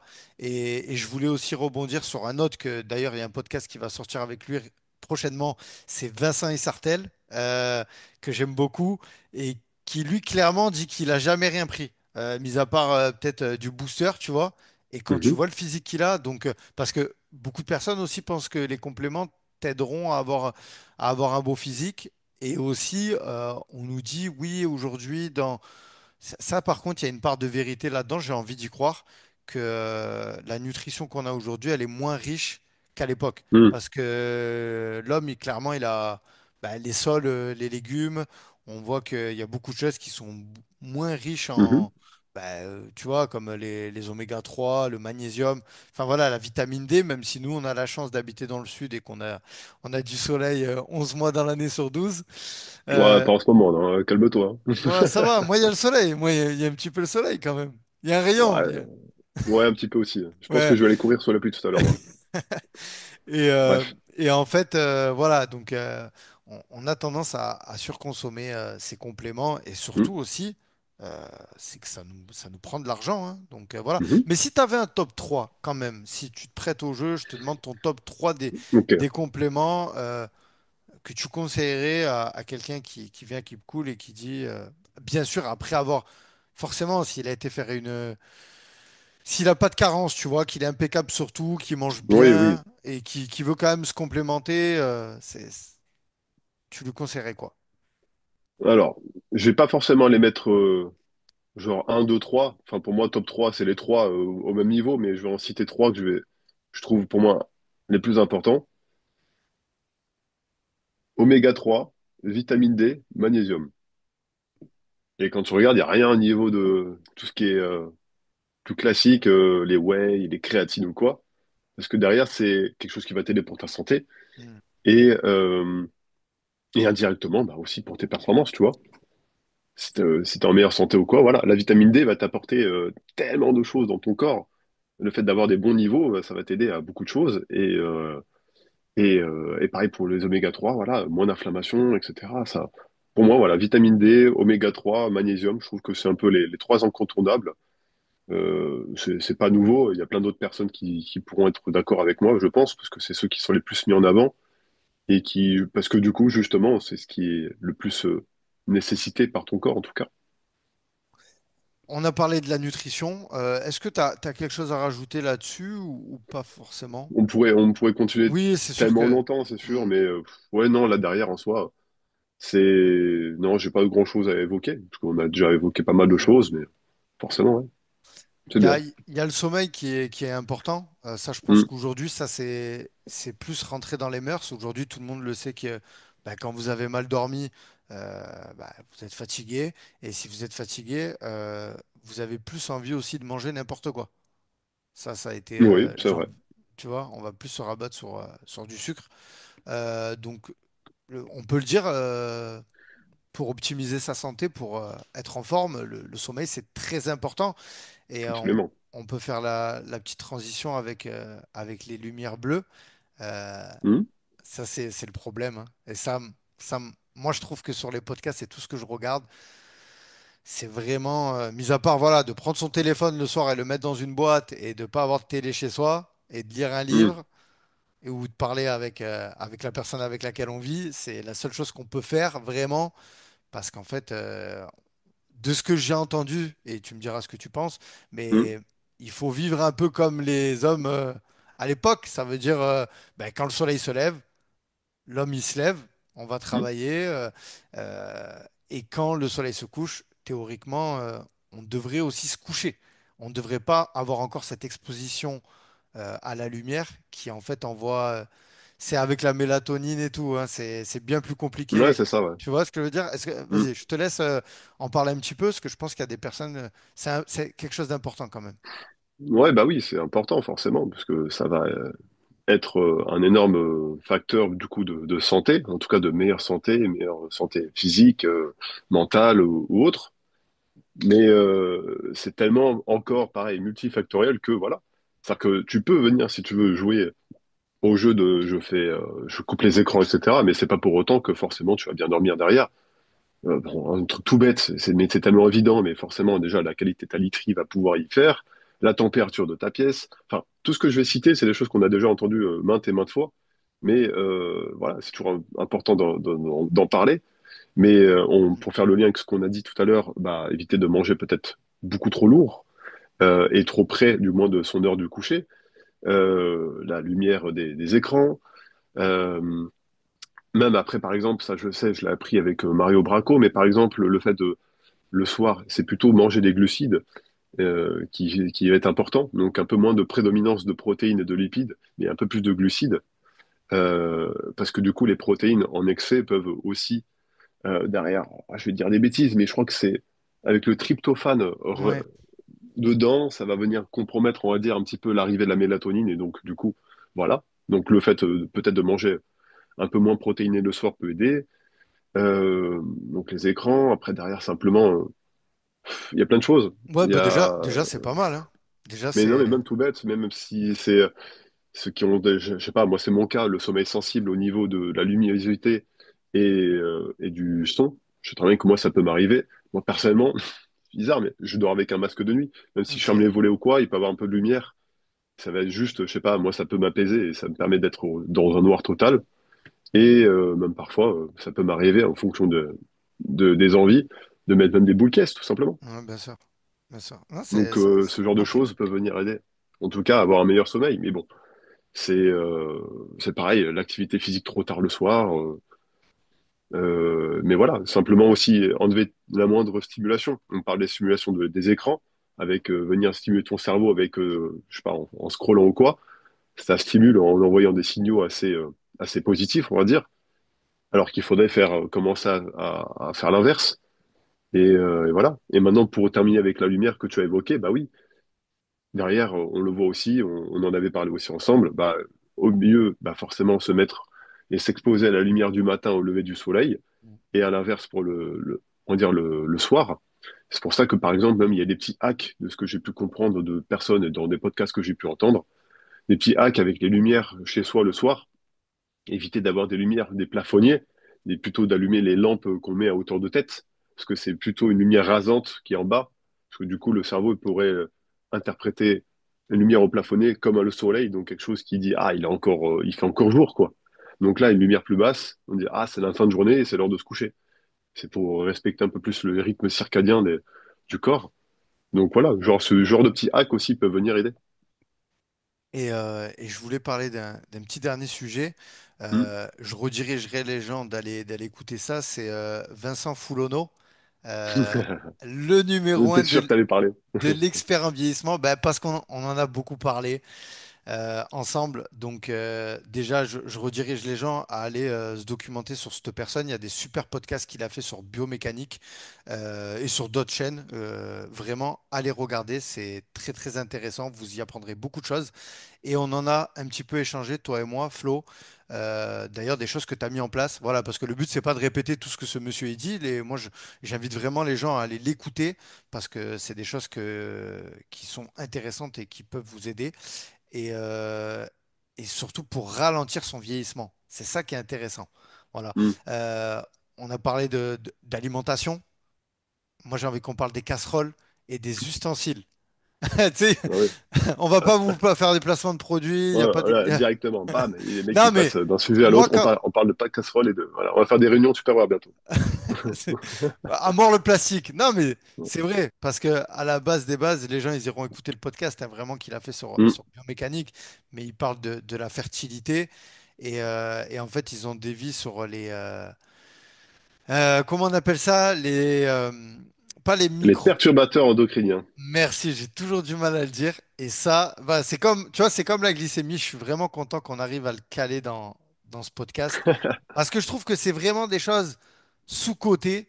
Et vraiment, ça peut ralentir votre vieillissement et surtout préserver votre santé.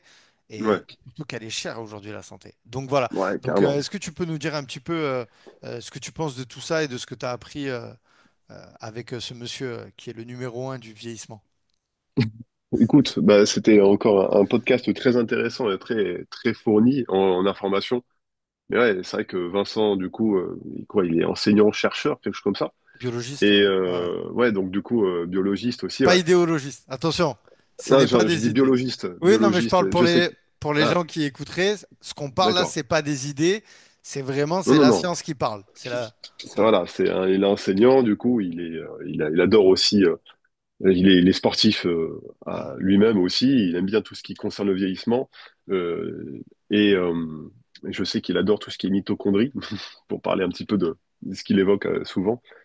Mais oui, dans son podcast, il évoque ce qu'on appelle les perturbateurs endocriniens, quelque chose qui est très en vogue de nos jours. C'est vrai qu'on, un peu comme on parlait des édulcorants tout à l'heure, bah là, les perturbateurs endocriniens, on en entend de plus en plus parler parce qu'ils sont partout autour de nous et bien plus présents qu'on le pense. Et même moi, j'ai pas encore appris où est-ce qu'ils étaient tous, mais Toi, tu les cherches là. il y en a partout. J'en vois déjà à côté de moi. Là, c'est ouf, j'ai peur. Donc non, voilà, par exemple, il évoque très souvent, bah, pour pour quand même l'évoquer parce que tu l'as évoqué, il parlait des perturbateurs endocriniens qui sont présents, qu'on appelle les PFAS, les PFAS, dans les revêtements antiadhésifs des poils, donc les poils pour cuire, pas les poils, voilà, les poils du coup pour la cuisson, donc les poils Tefal, vous savez, pour citer la marque. On va se faire démonétiser. Bref, du coup, dans toutes les poils, peu importe la marque, mais avec le revêtement noir anti-adhésif, vous savez, quand on le sait enfin, on le sait très bien, pas tous, mais quand c'est rayé, abîmé, c'est vraiment extrêmement toxique parce que ça libère énormément de toxines dans l'alimentation qu'on va justement manger ensuite. Mais voilà, ça c'est un exemple parmi tant d'autres. Parce que derrière, il en a beaucoup parlé, et ça ensemble on en a parlé aussi à titre personnel, tout ce qui concerne les produits cosmétiques.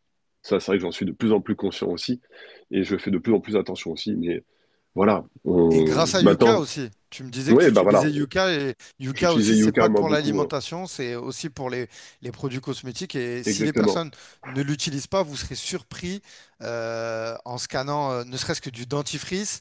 Ouais, On a parlé du gel douche parce que ça va bien plus loin que votre ouais. casserole, Mais hein. l'autre Ouais. le plus connu, je trouve, c'est La le lessive aussi.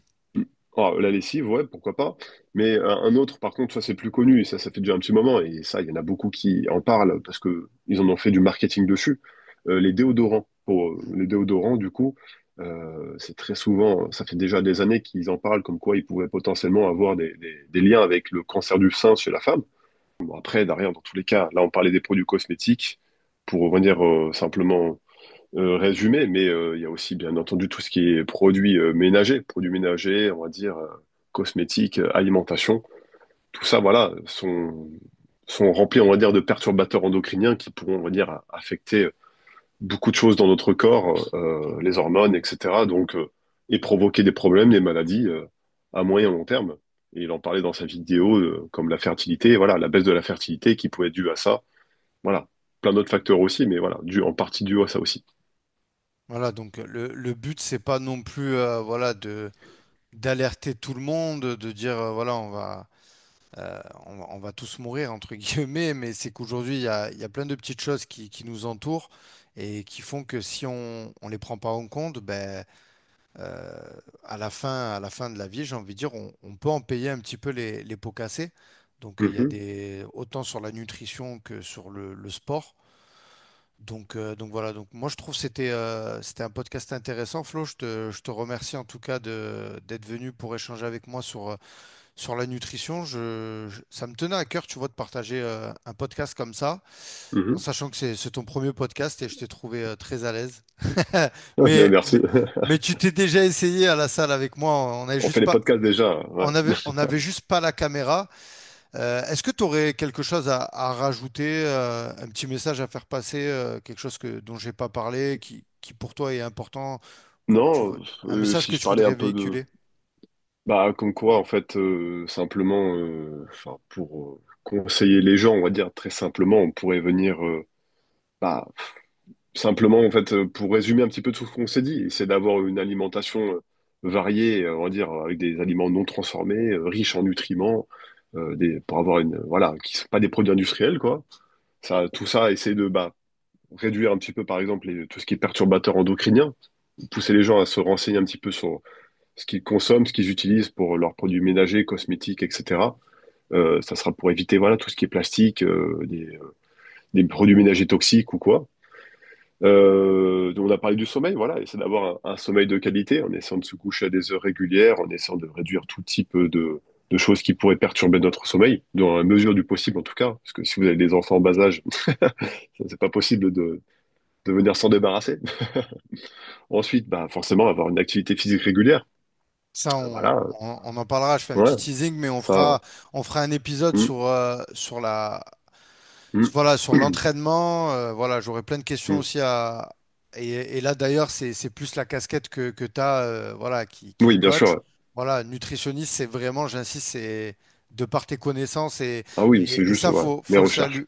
Voilà, tes recherches dont on avait un petit peu en commun, parce que ben, il y a une part qui fait qu'on est passionné. Je pense que ça nous passionne, mais aussi on a conscience que c'est important pour notre santé. Et aussi, je voulais vite fait, tu peux nous dire sur l'eau, nous parler rapidement parce que voilà, tu as placé la gourde au co. Hum. Ça, c'est pareil. Bon, l'eau, on sait que dans 20 ans, il n'y en aura plus. Hein. Dédicace à Jean-Claude Van Damme. Voilà. Mais non, mais sérieusement, il y en aura, mais elle sera toujours aussi bonne?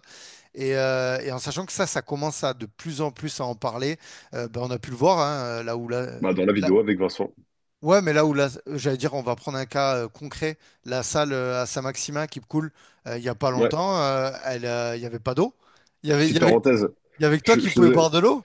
je fais une parenthèse, du Vas-y, coup, fais-la, et je fais une fais-la, parenthèse fais-la. personnelle. Si tu viens dans les prochains jours à la salle, la semaine prochaine, viens Ouais, avec une bouteille d'eau parce que du coup, ça va être la même chose que ce qu'on a vécu là il y a quelques semaines.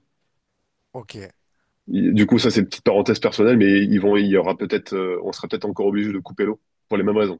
waouh. Bon, Donc, parenthèse mais fermée. ouais, mais ça y vient de plus en plus. Donc voilà, donc tu as une gourde qui est au co. Peut-être, je pense que là, par contre, les personnes qui sont sur After Fight connaissent cette marque parce que Hmm. beaucoup de combattants de MMA sont sponsorisés par Oco. D'ailleurs, je salue le créateur. J'ai oublié son nom, honte à moi. Alors qu'en plus, c'est quelqu'un de très gentil. Je vais retrouver son nom. Et en fait, voilà, cette gourde, elle protège de beaucoup de choses et surtout des maladies, j'ai envie de dire. Donc, c'est important aussi de se sensibiliser sur l'eau autant que sur la nutrition, surtout que l'eau, on n'en a pas parlé, mais l'hydratation, Hmm. peu importe, hein, perte de poids, peu importe, c'est très important. C'est même la base parce que notre corps, il est fait 60-70% d'eau. Ouais, ouais, c'est ça, ouais. Donc voilà, je te laisse ajouter un mot là-dessus si tu veux. Bah, c'est derrière en soi, c'est pas forcément. Bon, sans aller dans les scénarios catastrophiques, on va Ouais. dire, de dire il y aura presque plus d'eau ou quoi, et donc dans ces cas-là, ce genre de gourde pourrait être utile. Bon, pour expliquer rapidement, hop, je l'ai là. C'est une gourde avec un filtre qui va venir filtrer effectivement l'eau qu'on voit. Euh, le filtre qui est utilisé est un filtre extrêmement fin, on va dire, pour faire très simple, pour venir justement faire barrière à tout plein de choses qui seraient mauvaises pour l'organisme. Et justement, en parallèle, je fais le point avec la vidéo et ce qu'on disait avant, aussi avec certains PFAS, les PFAS, certains perturbateurs endocriniens qui pourraient se trouver dans l'eau, justement. Donc c'est plutôt pas forcément dans un but de manquer d'eau, mais simplement que bah, l'eau qu'on boit, en fait, en soi, on va dire, bah, on va dire, on va prendre celle du robinet, mais celle du robinet, bon, on voit que les canalisations sont de plus en plus détériorées et de plus en plus, on va dire, en mauvais état. Donc, on peut avoir peut-être, désolé du terme, mais de la merde dans l'eau, déjà dans un premier temps. Donc, on va dire, on va prendre ça, l'eau du robinet, ok. Mais dans ces cas-là, si elle est pourrie, bah, vaut mieux qu'on la filtre.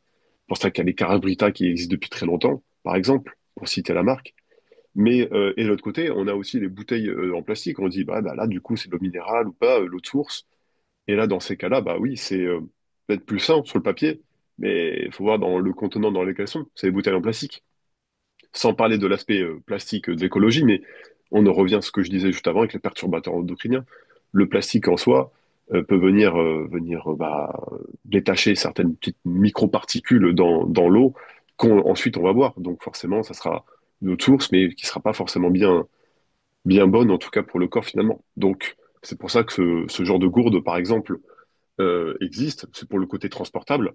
Maintenant, il y a le même type de filtre qui existe à se mettre, par exemple, sur les robinets directement, où il y a carrément même des... Sur les bah, canalisations, je crois, sur les arrivées directement, je crois que ça coûte, je crois que ça ouais, mais coûte ça, c'est vraiment plutôt très des très cher. adoucisseurs, ça, c'est autre Ouais. chose, je pense. Mais sur les arrivées, c'est encore autre chose. Mais par exemple, je sais qu'il existe des sortes de grosses cuves, j'ai oublié le terme, mais voilà, dans lesquelles Mm. on peut mettre l'eau et dans lesquelles il y a plusieurs couches de strates, on va dire, de filtration. Mais bon, ça, c'est des trucs qui coûtent très cher. Mais c'est quelque chose qui peut être justement un très bon investissement aussi pour la qualité de son eau qu'on boit, c'est sûr. Ouais, mais voilà, en Et, tout cas, c'est quelque chose que j'envisage, j'encourage les gens à prendre conscience à ça, mm. effectivement. Et du coup, le fondateur, c'est Jeanne, il s'appelle Yann ou John, on dit, Vincent. Donc voilà, le Hmm. fondateur de Oco Europe. Voilà, s'il écoute ce podcast, je le salue. Et d'ailleurs, qu'il n'hésite pas s'il veut un jour sponsoriser un podcast. Franchement, c'est avec plaisir parce que Ouais, regarde, pour le papa. coup, Flo, tu peux confirmer que c'est moi qui t'ai conseillé d'acheter cette gourde. Et Et effectivement, ouais, et la petite anecdote, c'est que un jour, il y a un client qui en a oublié une à Keep Cool, à la à salle. la salle de sport. Et je t'ai dit, tu connais pas cette gourde? J'ai dit, Ah, parce que voilà, c'est une gourde, on va pas se mentir, elle n'est pas donnée, mais elle n'est pas donnée parce qu'elle préserve votre santé. Donc voilà. oui, ouais. Mais quand je dis elle n'est pas donnée, c'est à Mais l'achat pour comparé. moi, c'est dérisoire par rapport à Oui, ce que ça apporte. mais surtout que le litre, je crois, il revient à 15 centimes. Enfin, c'est voilà, vu que il y a que le filtre à changer. Enfin voilà, si les Hmm. gens veulent se renseigner là-dessus, ce que je les invite vraiment à faire, ils iront voir. Sur Euh, Internet ou me voir à la salle directement s'il y a des adhérents. ouais, carrément, carrément. Ouais, voilà. Enfin, écoute, je pense on a fait le tour sur pas mal de choses Hmm. pour préserver au maximum sa santé. Avant même de faire du sport, même si le sport en fait partie, mais voilà, la nutrition, Oui, voilà, tout. gérer son stress, Hmm. avoir une bonne alimentation, voilà, et ne pas hésiter à se faire accompagner, hein. Là, on a parlé de la nutrition, donc ne pas hésiter à se faire accompagner par des spécialistes de nutrition, donc des diététiciens, des nutritionnistes, peut-être même des naturopathes, Oh, attention, on va dire attention, spécialisés. attention les diététiciens que tu recommandes. Non, non, Ouais, mais parce que, non, mais parce que ouais, je vais pas partir sur ça. Tu sais sur quoi je vais partir, mais il y a des diététiciens, tu sais, et des oui. diététiciennes qui font des dingueries, hein. Non, mais faut le dire, hein, Oui, mais et comme des coachs sportifs, moi c'est pareil. oui, Mais en fait, c'est comme bah, dans tous les corps de métier, il y aura toujours des gens qui partent sur des choses un petit peu plus. Enfin, il y aura toujours des bons et des parce que mauvais, on va dire. Et voilà. c'est ça aussi qui, je trouve, qui est problématique aujourd'hui, c'est que tu vois l'échange qu'on vient d'avoir là. Hmm. Il y a des personnes qui vont proposer des régimes, des pilules là, pour maigrir et tout, et j'en connais, hein. Et ils parlent même pas de ce qu'on a parlé, tu vois. Et c'est là que je Hmm. trouve il y a deux poids, deux mesures, tu vois.